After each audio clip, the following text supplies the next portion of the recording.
రవి చిన్నప్పటి నుంచే స్కూల్ వయసు నుంచే చాలామంది అమ్మాయిలను ఫ్లర్ట్ చేసేవాడు. తన లైఫ్ని బాగా ఎంజాయ్ చేయాలనుకునేవాడు. రవికి తండ్రి లేడు. మదర్ జాబ్ చేస్తూ రవిని చాలా హ్యాపీగా చూసుకునేది. అయితే రవికి 2013 సంవత్సరంలో సుమారుగా 8వ తరగతి ఉన్నప్పుడు సుమారుగా అదే క్లాస్కి చెందిన నలుగురు అమ్మాయిల్ని అట్రాక్ట్తో లవ్ చేసేవాడు. అప్పుడే తనకు రేష్మ అనే అమ్మాయి బాగా హెల్ప్ చేస్తూ ఉండేది. తన కెరీర్ మీద ఫోకస్ చేయకుండా ఎక్కువగా ఎంజాయ్ చేస్తూ ఉండేవాడు. అయితే ఈ రేష్మకు రవి గురించి మొత్తం తెలుసు. రవి ఏం చేసినా కూడా ఈ రేష్మ హెల్ప్ చేస్తూ ఉండేది. తర్వాత స్కూలింగ్ అయిన తర్వాత రవి రేష్మ విడిపోయారు. ఈ రవి రేష్మ కాంటాక్ట్లో లేనప్పుడు తనకు పూర్ణిమ అనే అమ్మాయితో దాదాపు 3 సంవత్సరాల పాటు రిలేషన్షిప్లో ఉన్నాడు. అయితే ఈ రవి ఫైనాన్షియల్ స్టేటస్ పెద్దగా బాగోని కారణంగా తను రవిని బ్రేకప్ చెప్పింది.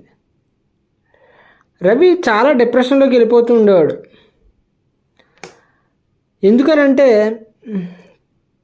తనకు తను ఎక్కువగా ఆలోచిస్తూ ఉండే, ఇంకా వేరే వేరే కారణాలన్నీ కూడా తనలో దాచుకుని ఉంటూ ఉండేవాడు.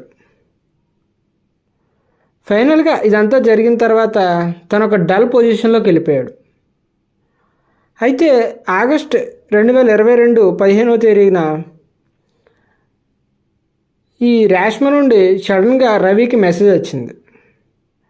హాయ్ హౌ ఆర్ యు అని చెప్పి స్టార్ట్ అయ్యి చాలా రోజులు మెసేజ్ చేసుకున్నారు.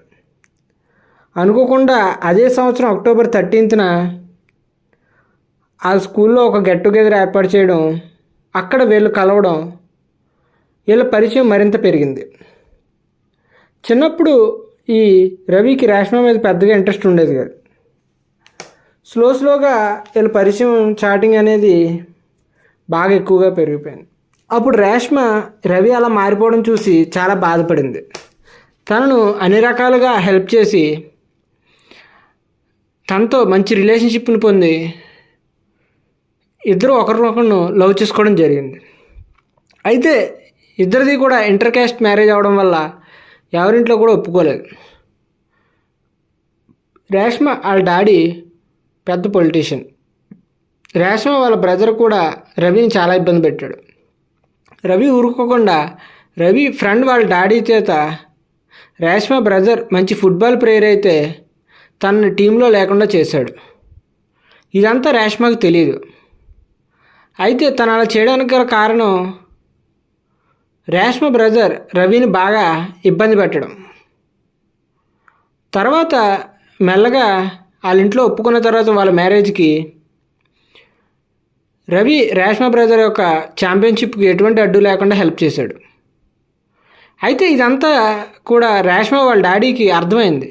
మనం ఎంత ఇబ్బంది పెట్టినా కూడా అబ్బాయి చాలా పలుకుబడి మెయింటైన్ చేస్తున్నాడు అని చెప్పి రేష్మ వాళ్ళ డాడీకి అర్థమై అప్పుడు మాత్రమే ఈ రవితో మ్యారేజ్కి ఒప్పుకున్నారు.